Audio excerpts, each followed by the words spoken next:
Finanzas claras, cuentas sanas.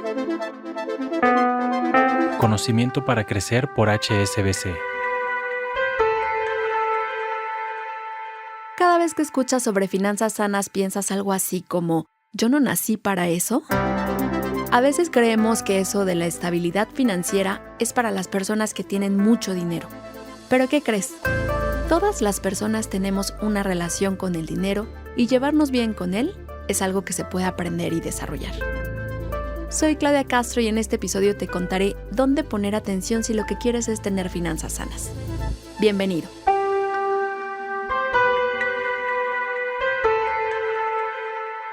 ¿Cuántas veces has sentido que tienes un relajo en tus finanzas y tan solo de pensarlo se te hace un hueco en el estómago? Curiosamente, aunque tenemos una relación con el dinero toda nuestra vida, nadie nos enseña a llevarnos bien con él y entonces hacemos del dinero un factor de estrés y de preocupación. Platiqué con Stefan Dovner, director ejecutivo de segmentos, productos de captación y CRM de HSBC México, quien me habló de lo indispensable que es para cualquier persona, sin importar el momento de vida en el que se encuentre, tener finanzas sanas. Todos los individuos, independientemente de su edad, de su situación financiera o económica, pues tienen que tener muy claro cuál es el panorama financiero que tienen, ¿no? O su situación actual y su realidad.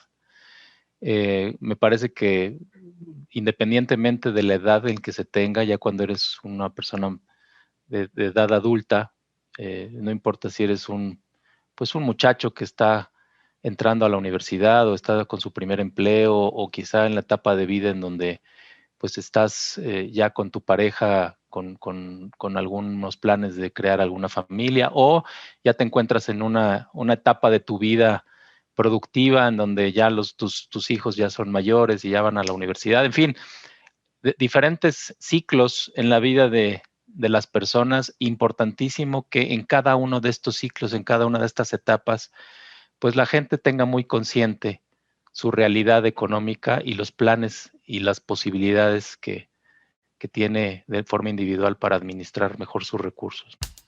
Quizá en este momento estés pensando que ganas muy poco para pensar en tener un plan financiero o que ni siquiera tienes hijos como para verte obligado a meterte en esas complicaciones.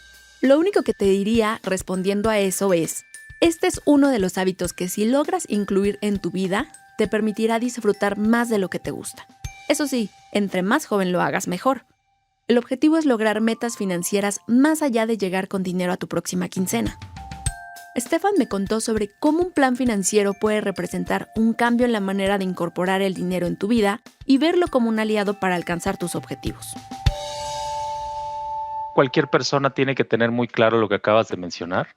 ¿Qué es lo que quiero lograr? ¿Sí? De acuerdo a como decía yo anteriormente, ¿cuál es mi situación actual? ¿Y cuál es mi situación en la que quiero estar en un futuro, ya sea próximo o en un futuro no tan cerca, ¿no? Un futuro lejano. Hacer un proyecto. Todos nosotros vivimos a través de proyectos de vida, ¿no? Siempre queremos ver qué vamos a estudiar, dónde queremos estudiar, con quién nos queremos involucrar amorosamente, con quién queremos hacer una familia, si queremos tener familia. La parte de finanzas personales es también un proyecto y un proyecto en donde necesitamos tener mucha claridad de cuál es nuestra situación actual, cuáles son nuestras posibilidades y hacia dónde queremos llevar pues este plan y estos logros y estas metas financieras. Como parte de este plan financiero, hay un elemento que para mí es la herramienta indispensable cada vez que hablo del dinero: el presupuesto. A ver, la mayoría de las personas ni siquiera sabe cuánto gana ni cuánto gasta. En gran medida tiene que ver con que nos da pavor ver el relajo que tenemos, las deudas que nos sobrepasan y darnos cuenta que gastamos más de lo que ingresamos. Pero te voy a preguntar algo. ¿Cómo puedes comenzar a poner orden en tus finanzas o tener metas si ni siquiera sabes dónde estás parado? Stefan me habló sobre la importancia del presupuesto y por qué vale la pena tomarlo en cuenta si es que aún no lo haces. Es bien importante, Claudia, y todas las personas que nos escuchan, tener mucha claridad de cuál es nuestro nivel de ingresos, por ejemplo, ¿no? ¿Qué tanta estabilidad tenemos en los flujos de dinero que recibimos mensualmente y qué tan seguro tenemos estos flujos en el tiempo.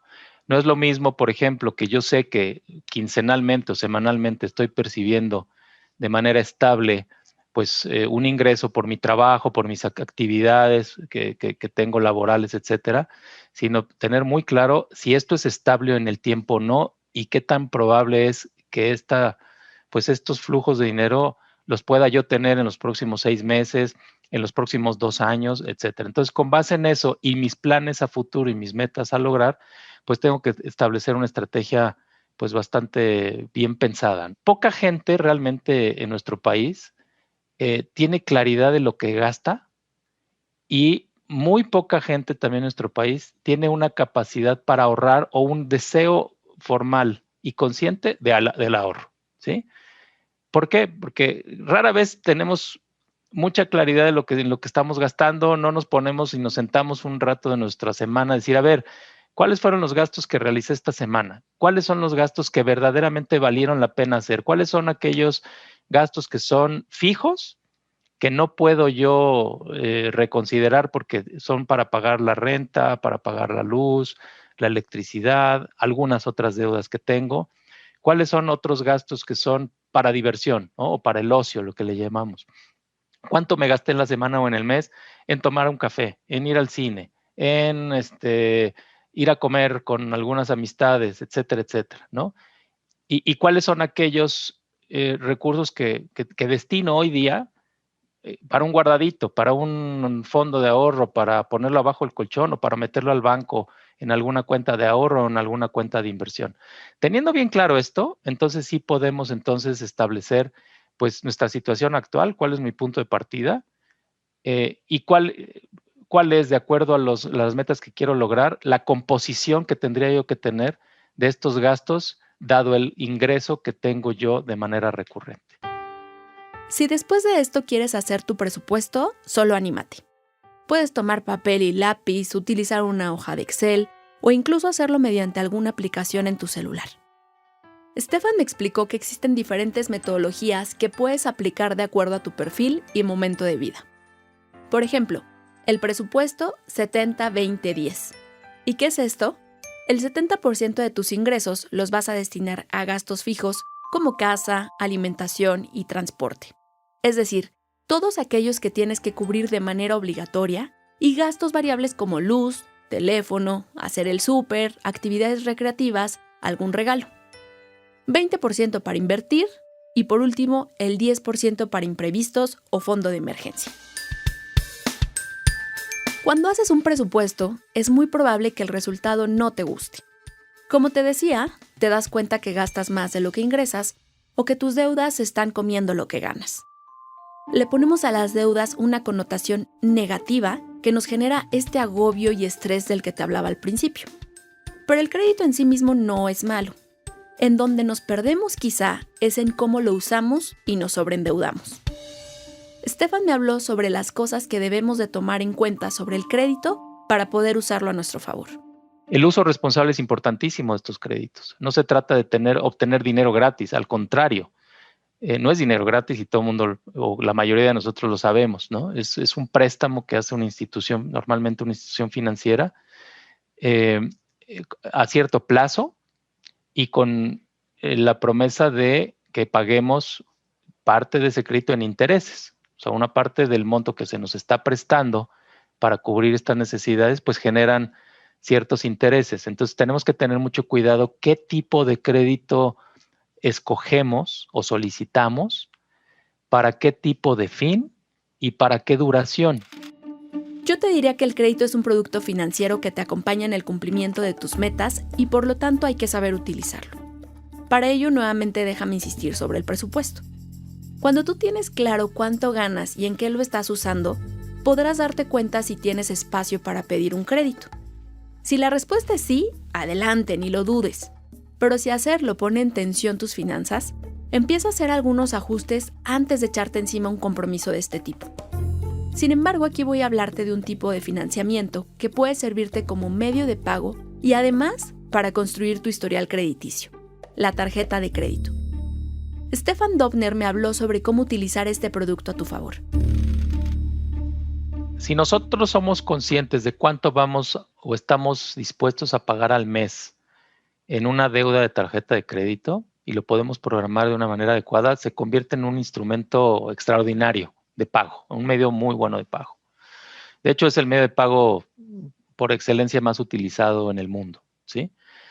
Primeramente porque se nos otorga esa línea de crédito para poder confrontar o enfrentar ese pago inmediato sin necesidad de utilizar recursos propios y con un periodo de gracia para realizar el pago correspondiente, ¿sí? Si nosotros pagamos el total de nuestra compra, o sea, yo utilizo la línea y vamos a suponer que utilizo 5,000 pesos este mes y es lo único que usé de mi línea de crédito de la tarjeta y pago esos 5,000 pesos 100% sin haber causado intereses, puedo tener hasta 50 días prácticamente el dinero ahí prestado sin que haya generado un peso de intereses, ¿no? Normalmente en los estados de cuenta, cuando viene el corte de la tarjeta, el corte del estado de cuenta, todavía tengo 20 días para pagar la deuda que debo del estado de cuenta anterior, ¿no? Entonces, estos 20 días adicionales más los que probablemente dentro del mes haya yo tenido disponibles a partir de la compra que realicé, pues estamos hablando de más de entre 20 y 50 días en donde voy a hacer pago a la transacción que realicé con mi tarjeta y no generé absolutamente ningún tipo de interés. Entonces se vuelve muy conveniente. Otro esquema también que ofrecen las tarjetas de crédito que puede ser muy, muy bueno si lo sabemos aprovechar bien, son los famosos programas de meses sin intereses, ¿no? En donde hay comercios donde nos ofrecen la posibilidad de partir la transacción en ya sea 6 mensualidades o 12 mensualidades o 18 mensualidades fijas sin generar intereses por el saldo que queda remanente. Y aquí pues es también muy conveniente porque se convierte en un tipo o una especie como de crédito personal, ¿no? Nada más que con la ventaja de que no se está generando intereses por esa compra en particular. Entonces, si lo sabemos aprovechar y además pagamos los totales de otras compras que hicimos en ese mismo periodo, pues nos estamos financiando de una manera súper interesante. Recién platicaba con una persona que me decía que ella era enemiga de las tarjetas de crédito y que nunca había tenido una, ni pensaba tenerla.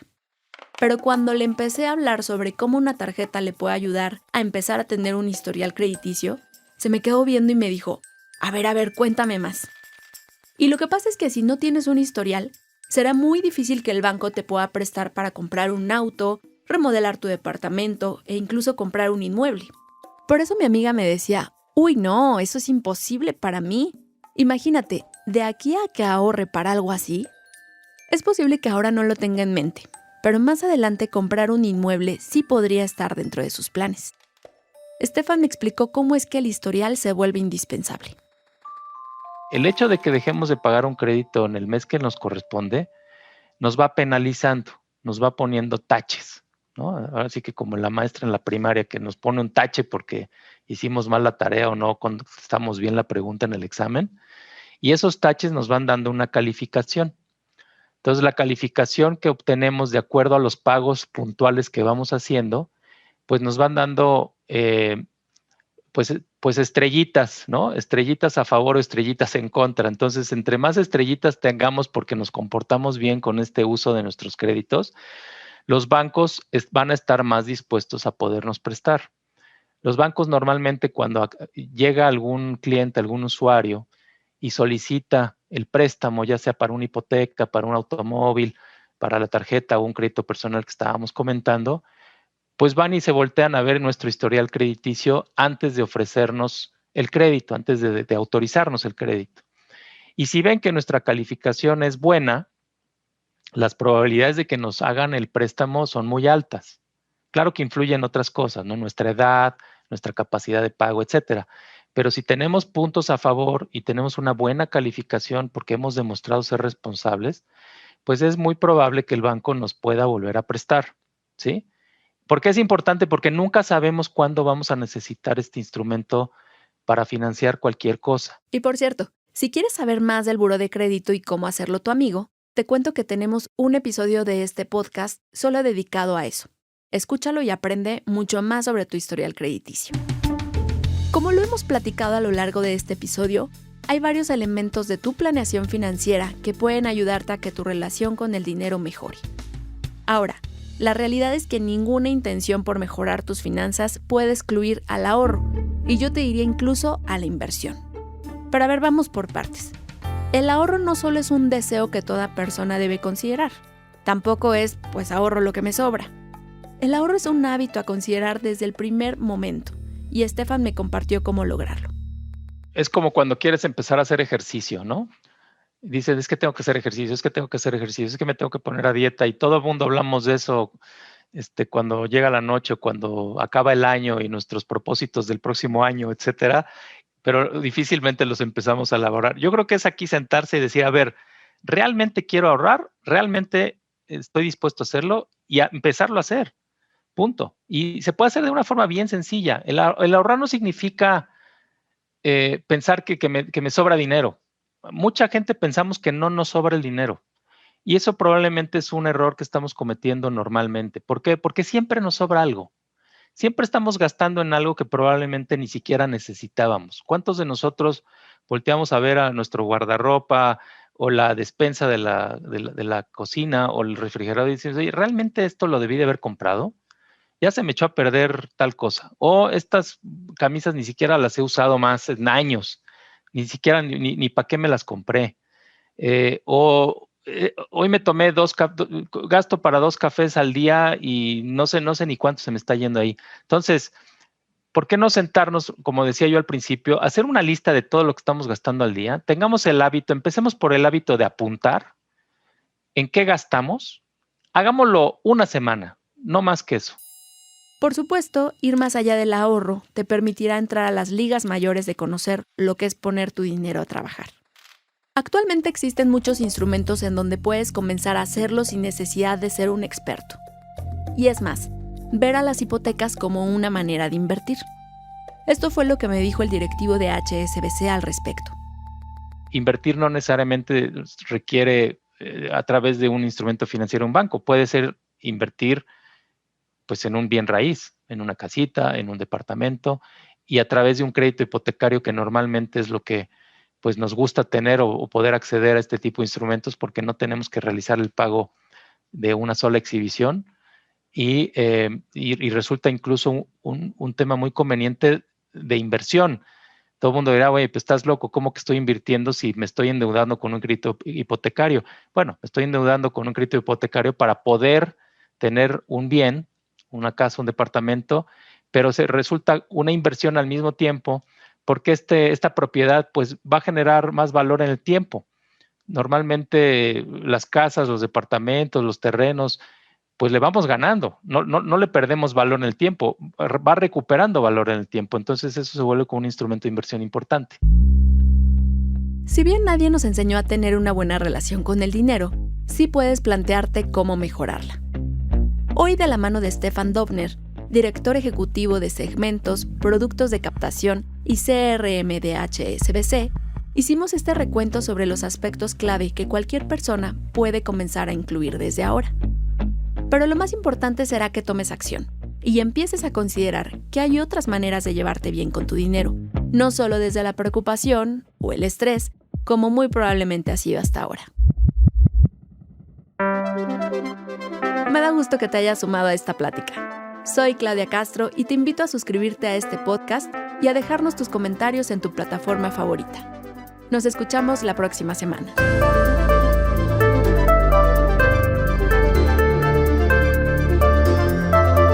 Finanzas claras, cuentas sanas. Conocimiento para crecer por HSBC. Para saber más, síguenos en Twitter en @HSBC_MX y en YouTube y Facebook /HSBC MX.